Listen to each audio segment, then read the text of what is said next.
नमस्कार। मैं श्रवण सैनी, सहायक आचार्य एफएम, राजकीय महाविद्यालय बहरोड। आज हम बीकॉम पार्ट सेकंड के सेकंड प्रश्न पत्र वित्तीय प्रबंध के मूल तत्व, इसके अंतर्गत यूनिट फर्स्ट के तहत वित्तीय प्रबंध के महत्व, वित्तीय प्रबंधक के कार्य और दायित्व आदि का अध्ययन करेंगे। सबसे पहले है वित्तीय प्रबंध के महत्व। वित्तीय प्रबंध का महत्व, तो इसके कौन कौन से बिंदु हैं। सबसे पहले है basis of success of the enterprises, यानी किसी वित्तीय संस्था की सफलता का आधार ही वित्तीय प्रबंध उसकी सफलता का आधार माना जाता है। यानी कंपनी ने वर्ष के अंत में लाभ कमाया है तो इसका श्रेय वित्तीय प्रबंधन को ही दिया जाता है, फाइनेंशियल मैनेजमेंट को ही दिया जाता है। सेकंड बिंदु है optimum allocation and utilisation of fund, यानी जो कोष प्राप्त होते हैं कंपनी के द्वारा किए जाते हैं तो उनका सही तरीके से उचित प्रयोग करना, कुशलता से उनका प्रयोग करना और उनके प्रयोग से लाभ कमाना भी वित्तीय प्रबंधक का ही महत्व का बिंदु माना जाता है। और वित्तीय प्रबंधक कैसे महत्वपूर्ण है, बिंदु नंबर 3 है central focal point of the decision making, यानी जो कंपनी में कोई भी जो वित्तीय कार्य होता है, यानी कोई जो प्रोजेक्ट होता है जिसमें पैसा लगाना होता है, उसका अंतिम डिसीजन वित्तीय प्रबंधक ही करता है। यानी जो वित्तीय प्रबंध है वो ही इसका अंतिम डिसीजन लेता है कि उसमें पैसा लगाना है या नहीं लगाना। तो यहाँ पर भी वित्तीय प्रबंधन का महत्व पता चलता है। बिंदु नंबर 4 है measurement of performance and efficiency. Performance होता है निष्पत्ति एंड एफिशिएंसी होती है दक्षता, यानी जो फर्म ने या कंपनी ने उसकी परफॉर्मेंस कैसी रही, यानी साल के अंत में balance sheet, profit and loss account से पता चलता है कि कंपनी ने लाभ कमाया है या नहीं कमाया। तो उससे पता चलता है कि कितनी मात्रा में लाभ कमाया है, पिछले वर्षों की तुलना में कितना लाभ है, पिछले वर्ष की तुलना में इसकी परफॉर्मेंस अच्छी रही या खराब रही, ये सब पता चलता है बैलेंस शीट देखने से। तो इसके लिए भी वित्तीय प्रबंधन का ही कोई महत्व दिया जाता है। यदि घाटे में चलती है, हानि होती है, तो इसके लिए वित्तीय प्रबंधन को दोषी ठहराया जाता है। अगला बिंदु है basis of planning, coordination and control, यानी नियोजन, समन्वय और नियंत्रण। ये जो कार्य होते हैं मैनेजमेंट के, इनको ये कार्य सही थे, यानी जो मैनेजर्स के द्वारा डिसीजन लिया गया, प्लानिंग का डिसीजन, कोऑर्डिनेशन और कंट्रोल का, वो सही थे या नहीं थे, इसका पता भी वित्तीय प्रबंधन के द्वारा ही चलता है। यदि वित्तीय प्रबंधन अच्छा था, लाभ हुआ, परफॉर्मेंस अच्छी रही, तो इन सभी मैनेजमेंट के बाकी कार्यों को भी अच्छा मान लिया जाता है। अगला है नेशनल इम्पोर्टेंस, राष्ट्रीय महत्व भी है वित्तीय प्रबंधन का। क्यों महत्व है? क्योंकि जो भी बड़े बड़े उद्योग चल रहे हैं उनमें वित्तीय प्रबंधक पर विषय होता है। तो वित्तीय प्रबंधन ने जो फर्मों ने लाभ कमाया तो उससे क्या होता है, देश की जीडीपी में उद्योगों का महत्व बढ़ता है। तो इसके लिए भी वित्तीय प्रबंधन को ही महत्व दिया जाता है। और यदि उद्योगों की जो वृद्धि दर कम रहती है, जीडीपी में उनका योगदान घट जाता है, तो इसके लिए भी कंपनियों के वित्तीय प्रबंधन को ही दोषी ठहराया जाता है। इसलिए ये भी राष्ट्रीय महत्व का, वित्तीय प्रबंधन भी राष्ट्रीय महत्व का है। फिर है यूजफुल फॉर बिजनेस मैनेजर्स, यानी जो बिजनेस में, व्यवसाय में जो मैनेजर्स होते हैं उनके लिए भी महत्वपूर्ण है। क्योंकि इस विषय का यदि अन्य जो मैनेजर्स उनको भी नॉलेज होता है तो अपना फाइनेंस मैनेज के व्यू से अपने डिसीजन को वो देख सकते हैं। फिर अगला है useful for share holders, share धारक होते हैं, शेयर होल्डर होते हैं, हिस्सेदारी, समता, हिस्सेदारी, तो उनके लिए भी ये वित्तीय प्रबंधन विषय बड़े महत्व का है, क्योंकि उनको भी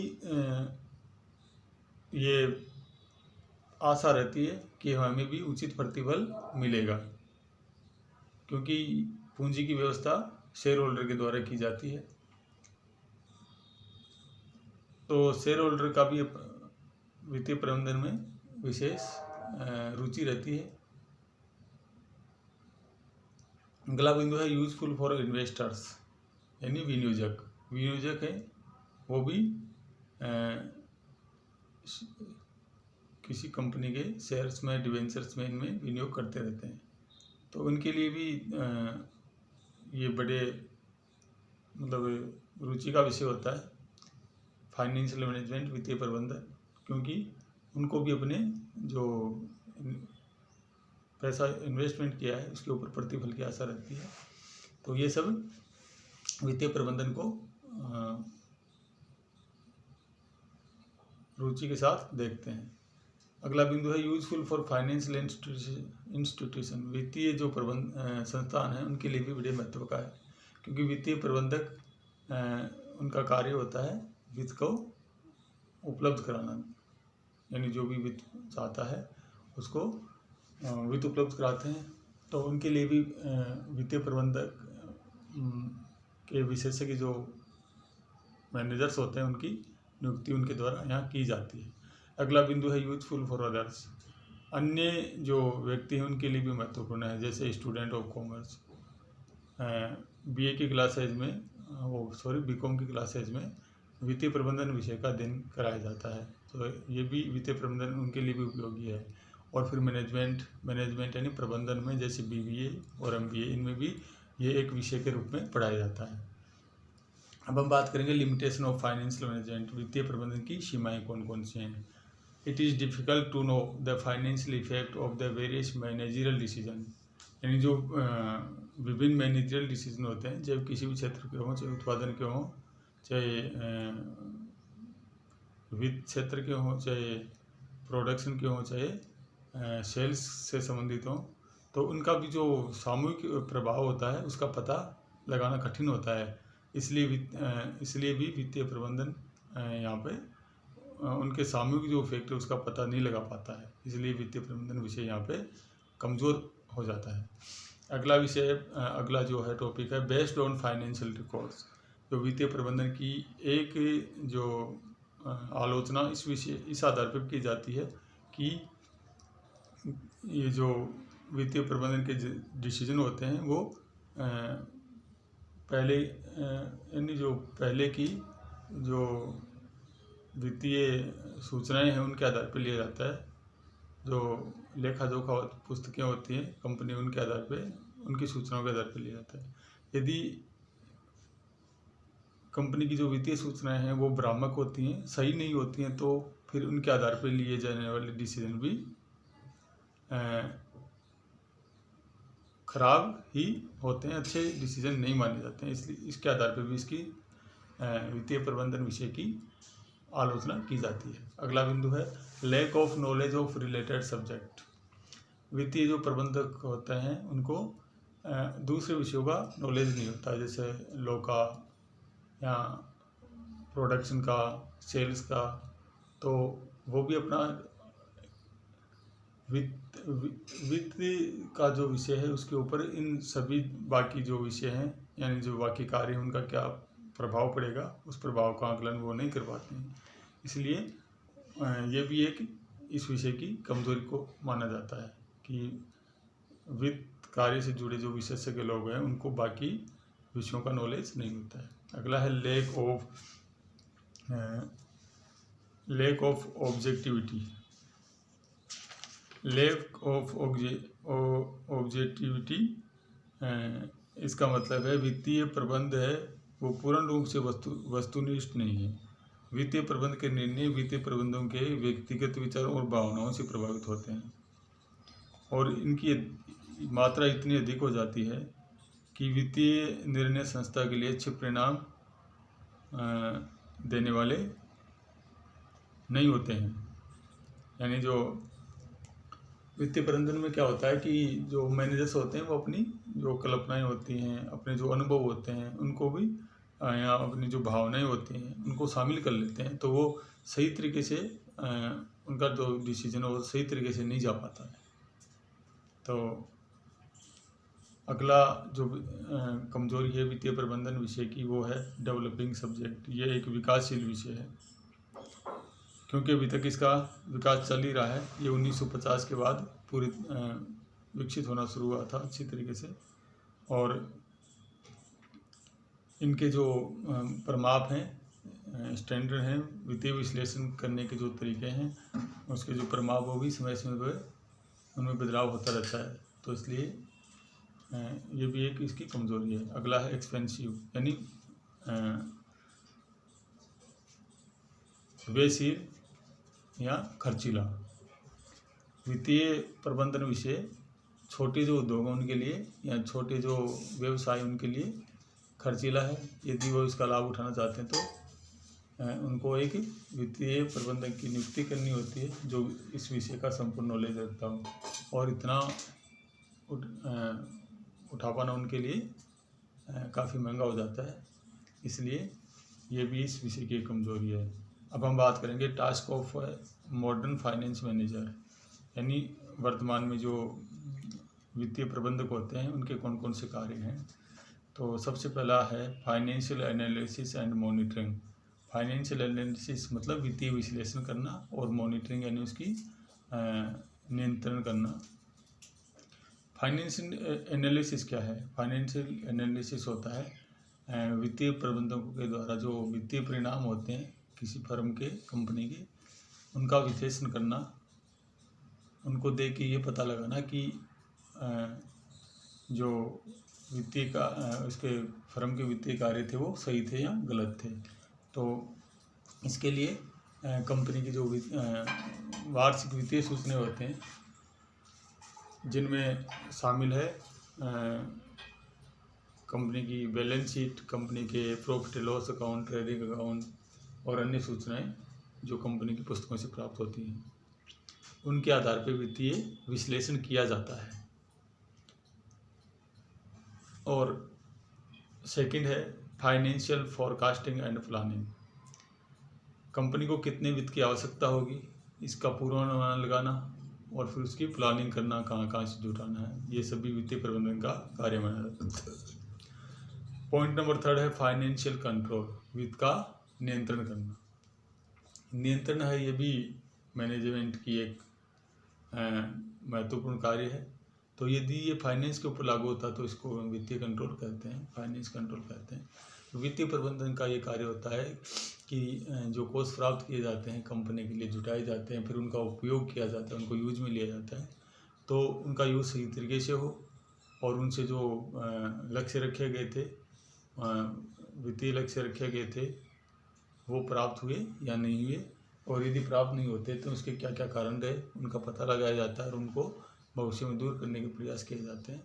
तो ये सब वित्तीय कंट्रोल का कार्य देखना भी वित्त प्रबंधक का कार्य होता है। अगला बिंदु है, महत्वपूर्ण कार्य है फाइनेंसिंग। फाइनेंसिंग यानी वित्त व्यवस्था करना। विभिन्न प्रोजेक्ट्स में वित्त की आवश्यकता होती है। कंपनी का चाहिए हमें विस्तार करना हो, कारखाने का विस्तार करना हो, या फिर कोई और भी जो कार्य हो वित्त से जुड़ा हो, उसके लिए फाइनेंस की आवश्यकता होती है, वित्त की आवश्यकता होती है। तो कितनी फाइनेंस चाहिए इसकी पता लगाना, उसकी व्यवस्था करना वित्त प्रबंधक का कार्य होता है। उसमें सबसे पहला बिंदु है selection of optimum combination of various sources of finance, यानी जो वित्त है वो कौन कौन से स्रोतों से जुटा जाएगा।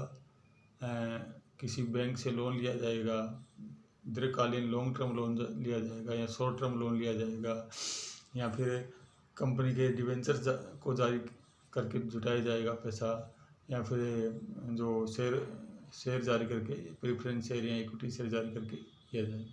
तो इतने विकल्पों में से सबसे बढ़िया विकल्प कंपनी के लिए कौन सा है, इसका निर्धारण करना भी वित्तीय प्रबंधन का कार्य है।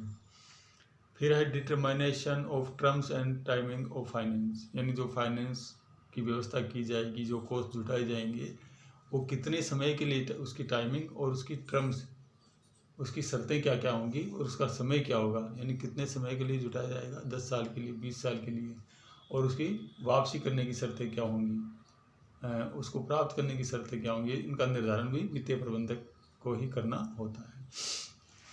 तीसरा महत्वपूर्ण कार्य है इन्वेस्टिंग। इन्वेस्टिंग यानी विनियोग करना, पैसे को विनियोग करना, यानी ये खर्च जो कोष प्राप्त होते हैं उनको खर्च करने से संबंधित कार्य है, वो इन्वेस्टमेंट कार्य कहलाते हैं।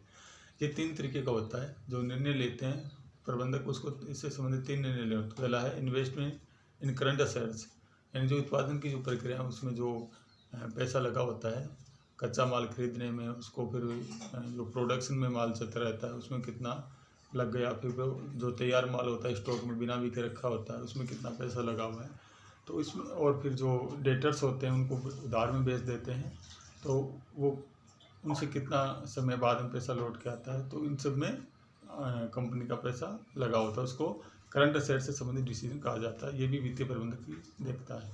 फिर सेकंड है investment in capital projects decision. Capital projects का में इन्वेस्टमेंट करने का डिसीजन भी वित्तीय प्रबंधक लेता है कि यानी जो स्थायी संपत्तियों की व्यवस्था करनी होती है तो उसको कैपिटल प्रोजेक्ट्स डिसीजन कहा जाता है, यानी उनको पूंजीगत निर्णय कहा जाता है। तो पूंजीगत निर्णय भी वित्तीय प्रबंधक के द्वारा ही लिए जाते हैं। फिर है रीस्ट्रक्चरिंग डिसीजन, यानी पुनर्संरचना के कार्य, यानी आज का जो कंपटीशन है उसमें बड़े बड़े उद्योग पता नहीं कब असफल हो जाते हैं तो उनको अपना उद्योग बंद करना पड़ता है, तो फिर किसी कंपनी के द्वारा उनको खरीद लिया जाता है दूसरी फर्म के द्वारा, तब उसको समापन करना होता है, तो उसके समय जो वित्त की व्यवस्था करनी होती है, या फिर किसी दूसरे उद्योग को उनको बेच दिया जाता है तो जो विलय किया जाता है उसमें फाइनेंस की ज़रूरत होती है, तो ये सब कार्य भी वित्तीय प्रबंधक के द्वारा किए जाते हैं। मर्ज एंड इक्वेशन बोलते हैं इनको, M&A के कार्य कहते हैं। फिर चौथा है decision about payment of dividend. Payment का जो लाभांश होता है, यानी जो बैलेंस शीट में प्रॉफिट एंड लॉस अकाउंट में जो लाभ दिखाया जाता है वित्तीय वर्ष के अंत में, अब उस लाभ को बांटना है, यानी जो शेयर होल्डर हैं, कंपनी के मालिक होते हैं, वो भी आशा रखते हैं लाभांश की, तो उनको लाभांश बांटना है या नहीं बांटना, कितना बांटना है, ये सब डिसीजन भी वित्तीय प्रबंधक को ही लेने होते हैं। तो ये हो गए मॉडर्न फाइनेंस मैनेजर के कार्य। अब हम बात करेंगे उनके दायित्व की। Responsibilities of the modern finance manager, उसके कौन कौन से कार्य होते हैं। पहला है बैलेंसिंग कॉस्ट एंड रेवेन्यू, यानी जो लागत होती है फर्म की और जो आगम होती है, रेवेन्यू होती है, उसमें बैलेंस बना के चलना भी वित्तीय प्रबंधक का दायित्व होता है। फिर दूसरा है कंट्रोल ऑफ फाइनेंशियल रिसोर्सेज, यानी वित्तीय जो स्रोत हैं उनका कंट्रोल करना होता है, यानी जो स्रोत कहाँ से प्राप्त किए जाने हैं, उसको कैसे खर्च किया जाना है, उन सब का कार्य भी वित्तीय प्रबंधक का ही दायित्व होता है, उनके ऊपर कंट्रोल रखना होता है। फिर तीसरा है adequate return on share holders fund, यानी जो शेयर होल्डर हैं, अंशधारी हैं, उनको उचित प्रतिफल की आशा होती है, तो वो आशा पूरी करना ये भी वित्तीय प्रबंधक का दायित्व है। यदि ये इसमें असफल रहता है तो वित्तीय प्रबंधन को अच्छा नहीं माना जाता है। फिर है adherence of various laws. Adherence का मतलब है पालन करना। एडहेरेंस ऑफ वेरियस लॉज यानी विभिन्न जो कानून जो कंपनी पर लागू होते हैं वित्त से संबंधित, जैसे फेरा एक्ट और फेमा एक्ट हो गया, टैक्स लॉ हो गया, इनकम टैक्स के लॉ हो गए, GST के लॉ हो गए, तो इन सब का पालन करना और इनके अनुसार ही वित्तीय कार्यों को, वित्तीय ट्रांजैक्शन को पूरा कराना भी वित्तीय प्रबंधक का कार्य होता है। अगला बिंदु प्रोटेक्शन ऑफ क्रेडिटर्स इंटरेस्ट, यानी जो कंपनी के लेनदार हैं उनके हितों की रक्षा करना भी वित्तीय प्रबंधक का कार्य माना जाता है, यानी जो क्रेडिटर्स हैं उनको समय समय पे उनके द्वारा लगाई गई पूंजी पे ब्याज मिलता रहे, तो ये भी वित्तीय प्रबंधन का दायित्व माना जाता है। अगला बिंदु है protection and promotion of employees interest, यानी जो कर्मचारी होते हैं उनको उचित वित्तीय सुविधाएं मिलें, उनको उचित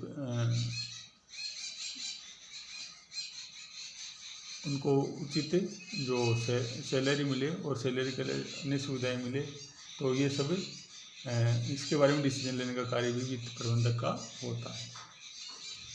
अब हम बात करेंगे position and role of a finance manager और कंट्रोलर।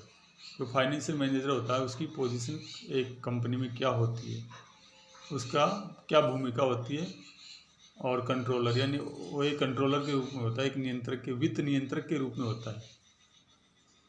तो फाइनेंशियल मैनेजर कहते हैं, अब इसको वित्तीय नियंत्रक भी कहा जाता है।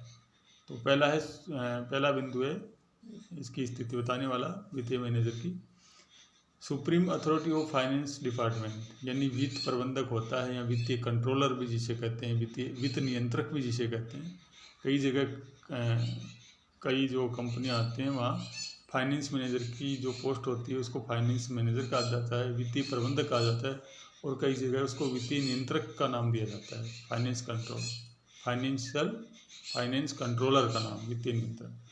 तो उसके जो बिंदु हैं वो पहला है supreme authority of finance department, यानी वह वित्त विभाग का सर्वेसर्वा होता है। फिर है टॉप लेवल मैनेजर, यानी जो वित्त प्रबंधक होता है वो टॉप लेवल मैनेजर में शामिल होता है। जो प्रबंध है मैनेजमेंट है वो 3 भागों में बटा होता है। पहला सबसे नीचे होता है फ्लोर मैनेजमेंट, यानी फर्श स्तर का मैनेज, ये सबसे नीचे होता है। फिर होता है मिडिल मैनेजमेंट, यानी मध्यम वर्गीय जो मध्यम वर्ग का प्रबंधक होते हैं। फिर होते हैं उच्च स्तरीय प्रबंधक, यानी जो टॉप लेवल के मैनेजर। तो वित्तीय प्रबंधक का स्थान होता है वो टॉप लेवल पे होता है, यानी टॉप लेवल मैनेजर्स में शामिल होता है। फिर है coordinating roles as a specialist, ये समन्वय जो विभिन्न क्रियाएं होती हैं उत्पादन की, सेल की, प्रोडक्शन की, HRM की, तो इन सभी में जो वित्तीय निर्णय लेते हो, इनसे संबंधित जो वित्तीय निर्णय होते हैं अन्य डिपार्टमेंटों से, उसमें भी ये वित्तीय प्रबंधक है या कंट्रोलर है एक स्पेशलिस्ट के रूप में कार्य करता है, वित्तीय विशेषज्ञ के रूप में इसको माना जाता है। फिर है fund provider of the firm, एक फर्म होती है उसका फंड का प्रोवाइडर होता है। फंड की व्यवस्था कहाँ से करनी है, यानी जब पैसा चाहिए कंपनी को बड़ी मात्रा में तो वो उसको कहाँ से जुटाना है, इसका रास्ता भी वित्तीय प्रबंधक ही खोजता है और उसको जुटाने का कार्य भी करता है।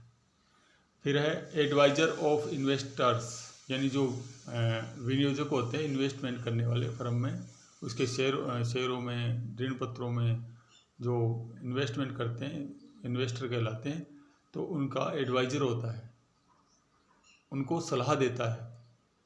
तो वित्तीय प्रबंधक सलाह देने का कार्य भी करता है, और ये फ्रीलांस कार्य करते हैं, यानी पेशेवर कार्य होता है। जो MBA कर लेते हैं